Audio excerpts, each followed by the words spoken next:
बृहस्पति देव जो भी मनुष्य कहते हैं कि गुरुवार के दिन व्रत करता है, जो भी उपासना करता है, उसके समाज में दिन रात यश मान सम्मान बढ़ता है, धन की कभी कमी नहीं होती।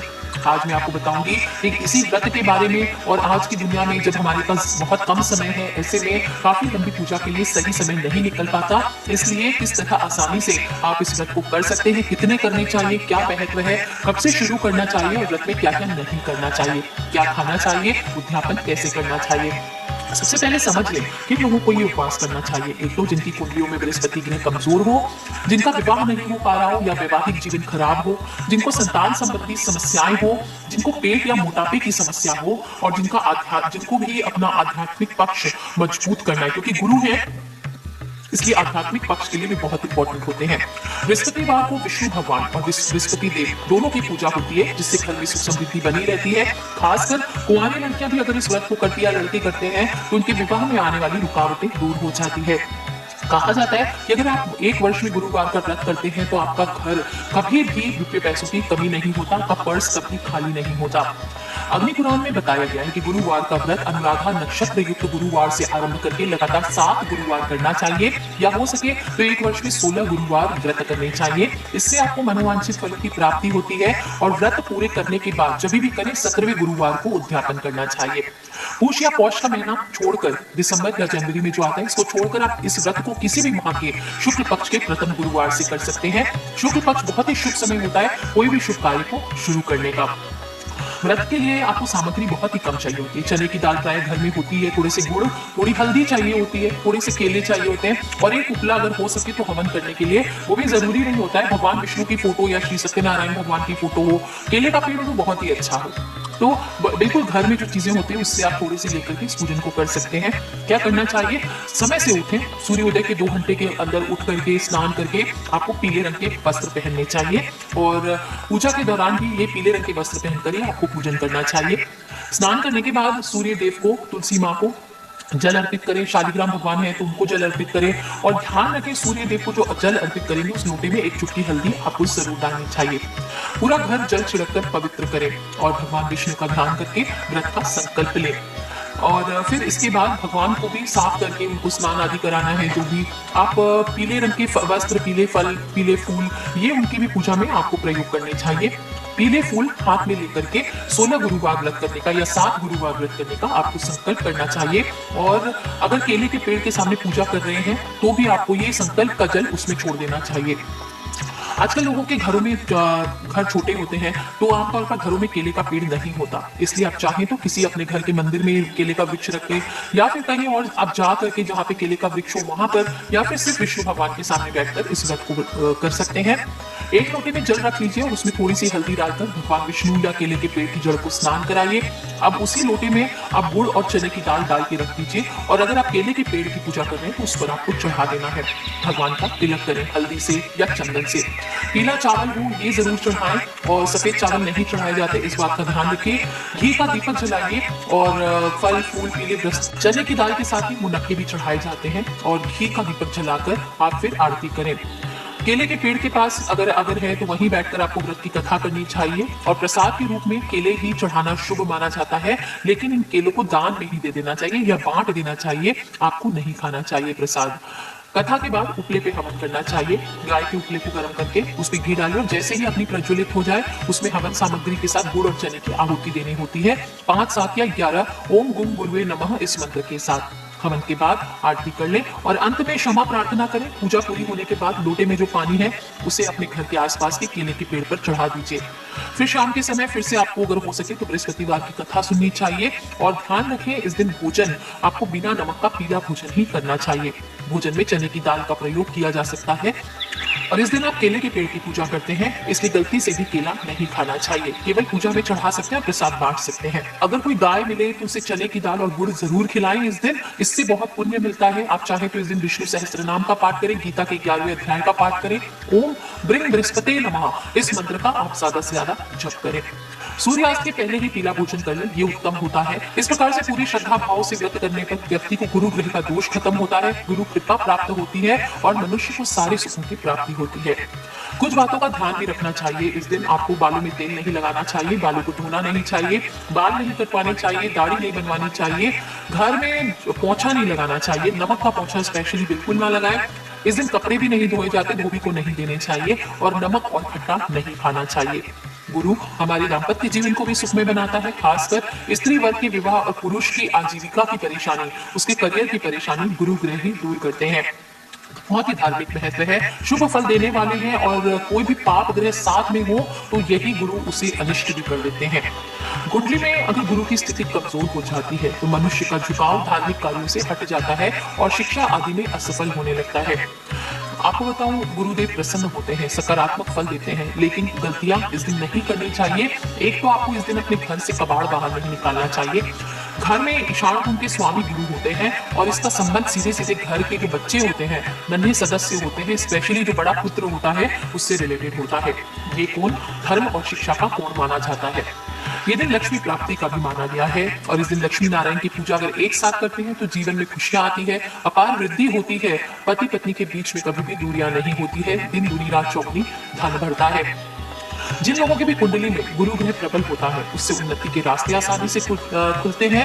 उसको जन्म कुंडली का दूसरा और 11वां भाव धन का होता है और गुरु इन दोनों ही स्थानों के कारक माने गए हैं और अगर आप गुरु ग्रह को कमजोर करके रखते हैं तो धन की वृद्धि रुक जाती है, धन लाभ की स्थितियां बनते बनते बिगड़ जाती है। इसलिए अगर आपके भी काम बनते बनते बिगड़ते हैं तो आपको गुरु का ध्यान जरूर करना चाहिए, आपकी रुकावटें कम हो जाएगी।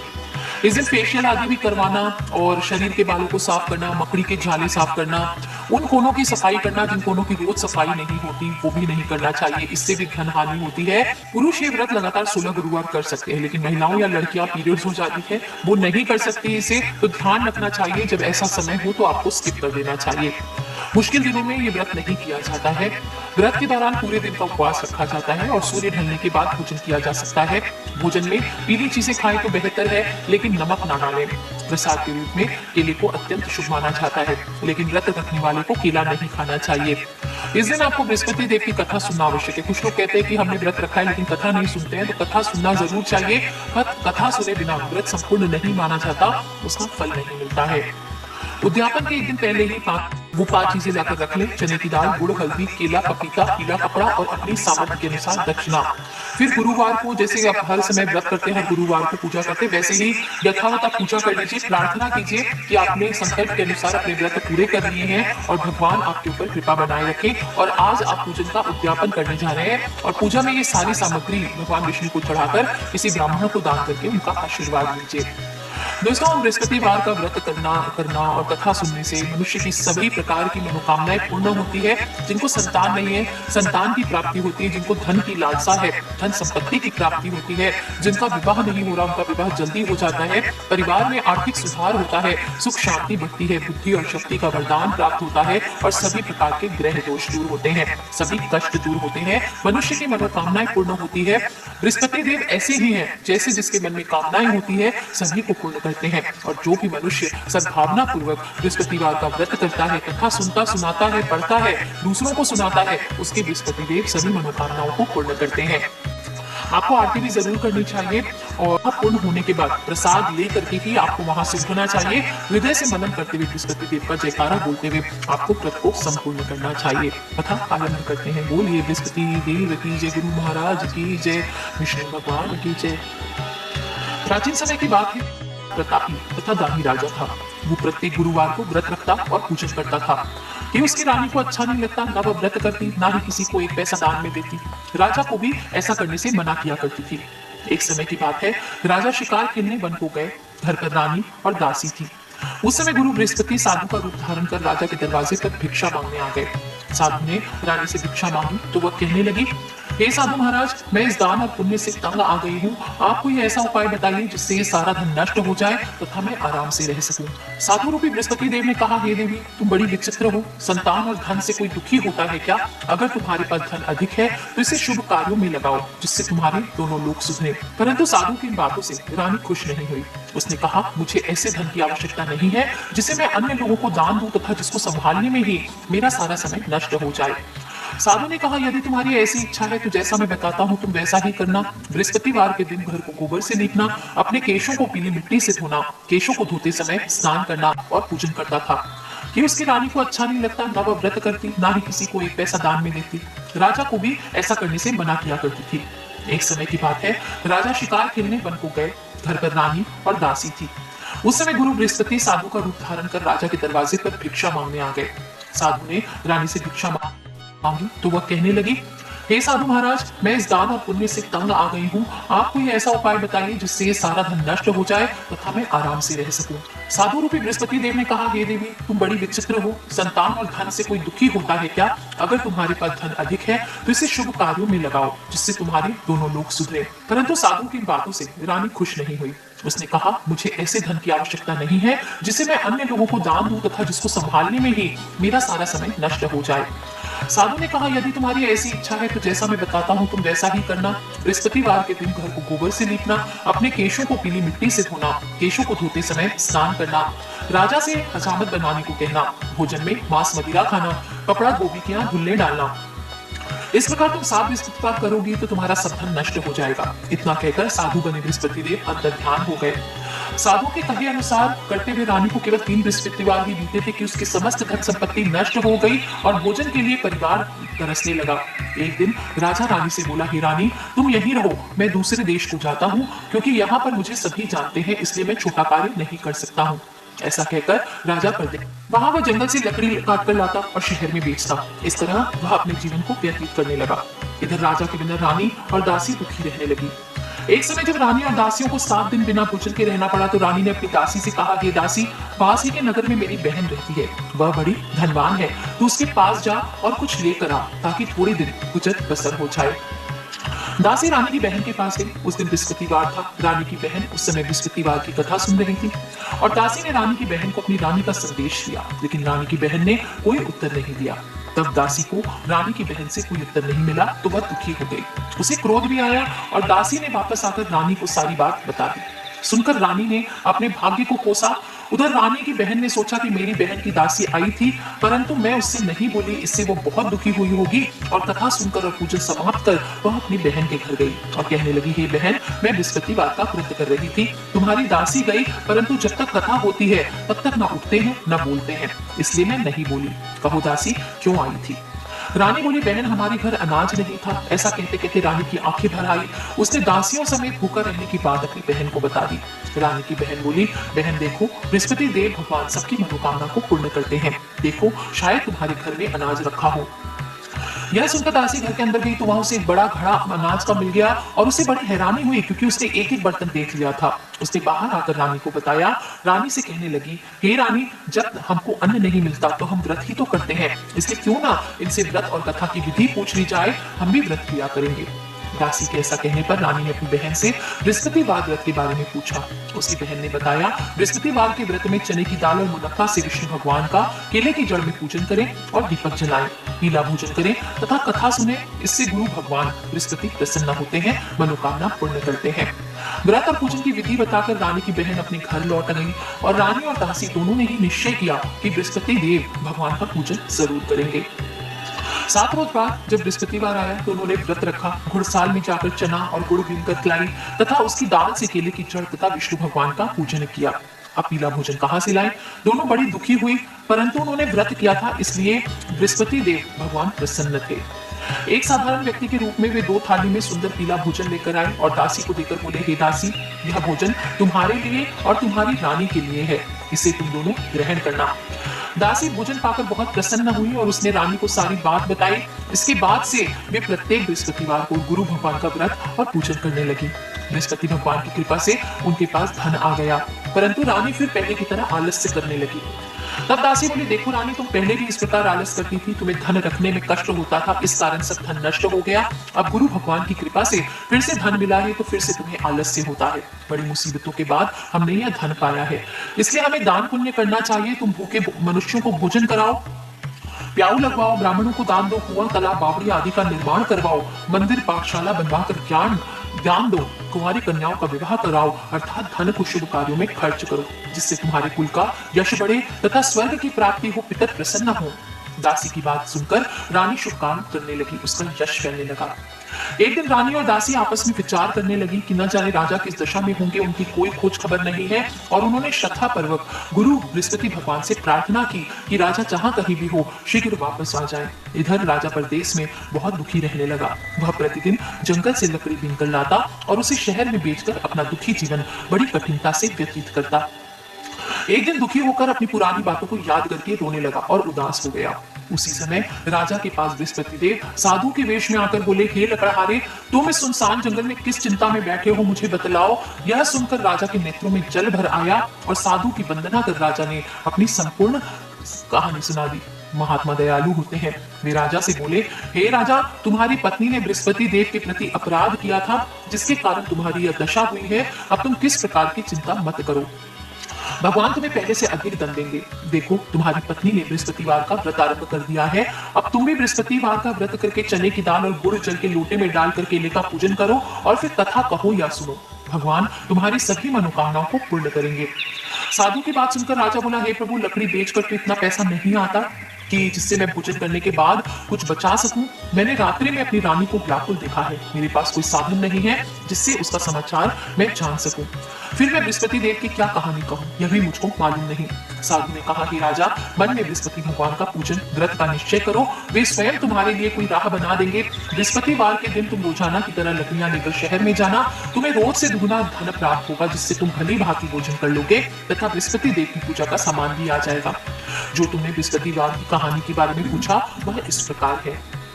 प्राचीन काल में एक बहुत ही निर्धन ब्राह्मण रहता था। उसकी कोई संतान नहीं थी। वह नित्य पूजा पाठ करता था। उसकी स्त्री ना तो स्नान करती, ना किसी देवता का पूजन करती। इस कारण ब्राह्मण देवता बहुत दुखी रहते थे। भगवान की कृपा से ब्राह्मण के यहाँ एक कन्या उत्पन्न हुई। कन्या बड़ी होने लगी। प्रातः स्नान करके वो भगवान विष्णु का जप करती, बृहस्पतिवार का व्रत भी करने लगी। पूजा पाठ समाप्त कर पाठशाला को जाती और अपनी मुट्ठी में जौ भरकर ले जाती और पाठशाला जाने के मार्ग में डाल दी जाती। लौटते समय वही जौ स्वर्ण के हो जाती, उनको बीन कर घर ले आती। एक दिन वह बालिका सूप में उन सोने के जौ को फटकाकर साफ कर रही थी। तभी उसकी माँ ने देख लिया और कहा, हे बेटी, सोने के जौ के फटकने के लिए सोने का सूप भी तो होना चाहिए। दूसरे दिन गुरुवार था। कन्या ने व्रत रखा और बृहस्पति देव से सोने के सूप देने की प्रार्थना की। बृहस्पति देव ने उसकी प्रार्थना स्वीकार कर ली और रोजाना की तरह वह कन्या जौ फैलाती हुई पाठशाला को चली गई। पाठशाला से लौटकर जब वह जौ बीन रही थी तो बृहस्पति देव की कृपा से उसे सोने का सूप भी मिला। इसे वह घर ले आई और उससे जौ साफ करने लगी, परंतु उसकी माँ का वही ढंग रहा। एक दिन की बात है, कन्या सोने के सूप में जब जौ साफ कर रही थी, उस समय उस नगर का राजकुमार वहां से निकला। कन्या के रूप को देखकर वह उस पर मोहित हो गया। राजमहल आकर वह भोजन तथा जल त्याग कर उदास होकर लेट गया। राजा को जब राजकुमार द्वारा अन्न जल त्यागने का समाचार ज्ञात हुआ तो वह अपने मंत्रियों के साथ अपने पुत्र के पास गया और कारण पूछा। राजकुमार ने राजा को उस लड़की के घर का पता बता दिया। मंत्री उस लड़की के घर गया। मंत्री ने ब्राह्मण के समक्ष राजा की ओर से निवेदन किया। कुछ ही दिन बाद ब्राह्मण की कन्या का विवाह राजकुमार के साथ संपन्न हो गया। कन्या के घर से जाते ही ब्राह्मण के घर में पहले की भांति ही गरीबी का निवास हो गया। एक दिन दुखी होकर ब्राह्मण अपनी पुत्री से मिलने गए। बेटी ने पिता की अवस्था को देखा और अपनी माँ का समाचार पूछा। ब्राह्मण ने सभी हाल कह सुनाया। कन्या ने बहुत सा धन देकर अपने पिता को विदा कर दिया, लेकिन कुछ दिन बाद फिर वही हाल हो गया। ब्राह्मण फिर अपनी कन्या के यहाँ गया और सभी हाल कहा तो पुत्री बोली, हे पिताजी, आप माता जी को यहाँ लेकर आओ, मैं उन्हें विधि बता दूंगी जिससे गरीबी दूर हो जाएगी। ब्राह्मण देवता अपनी स्त्री को साथ लेकर अपनी पुत्री के पास राजमहल पहुंचे तो पुत्री अपनी माँ को समझाने लगी, हे माँ, तुम प्रातः काल स्नान आदि करके विष्णु भगवान का पूजन किया करो, तब सब दरिद्रता दूर हो जाएगी। परंतु उसकी माँ ने उसकी एक बात नहीं मानी। वह प्रातःकाल उठकर अपनी पुत्री का बचा जूठन खा लेती थी। एक दिन उसकी पुत्री को बहुत गुस्सा आया। उसने अपनी माँ को एक कोठरी में बंद कर दिया। उसे स्नान आदि करवा के सुबह सुबह पूजा पाठ करवाया तो उसकी माँ की बुद्धि ठीक हो गई। इसके बाद वह नियम से बृहस्पतिवार का व्रत रखने लगी।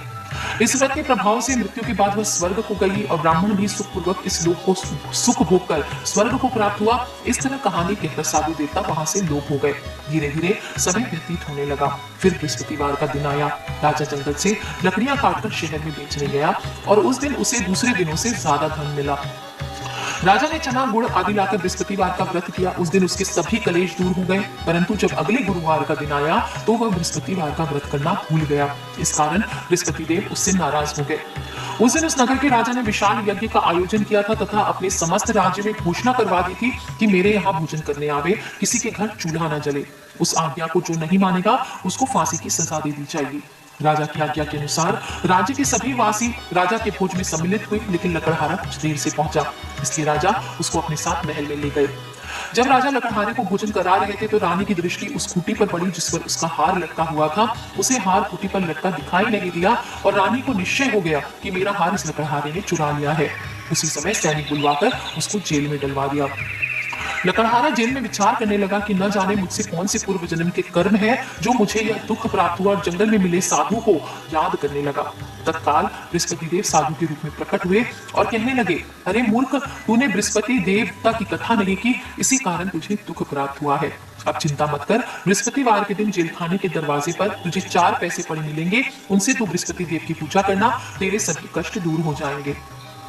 अगले बृहस्पतिवार उसे जेल के द्वार पर 4 पैसे मिले। राजा ने पूजा का सामान मंगवाकर कथा कही और प्रसाद बांटा। उसी रात्रि में बृहस्पति देव ने उस नगर के राजा को स्वप्न में कहा, हे राजा, तूने जिसे जेल में बंद किया है उसे कल छोड़ देना, वह निर्दोष है। राजा प्रातःकाल उठा और खूंटी पर हार टंगा देखकर लकड़हारे को बुलाकर क्षमा मांगी तथा राजा की योग्य सुंदर वस्त्र आभूषण भेंट कर उसे विदा किया। गुरुदेव की आज्ञा अनुसार राजा अपने नगर को चल दिया। राजा जब नगर के निकट पहुंचा तो उसे बड़ा आश्चर्य हुआ। नगर में पहले से अधिक बाग, तालाब, कुएं, बहुत सी धर्मशालाएं, मंदिर आदि बने हुए थे। राजा ने पूछा कि ये किसका बाग और धर्मशाला है। तब नगर के लोग सब कहने लगे कि ये सब रानी और दासी द्वारा बनवाए गए हैं। राजा को आश्चर्य हुआ, गुस्सा भी आया कि उनकी अनुपस्थिति में रानी के पास ये धन कहां से आया होगा।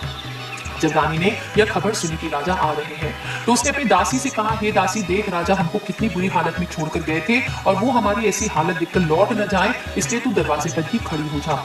रानी की आज्ञा के अनुसार दासी दरवाजे पर खड़ी हो गई और जब राजा आए तो उन्हें अपने साथ महल में लिवा लाई। तब राजा ने क्रोध करके अपनी तलवार निकाली और पूछने लगे, बताओ यह धन तुम्हारे पास कहां से प्राप्त हुआ।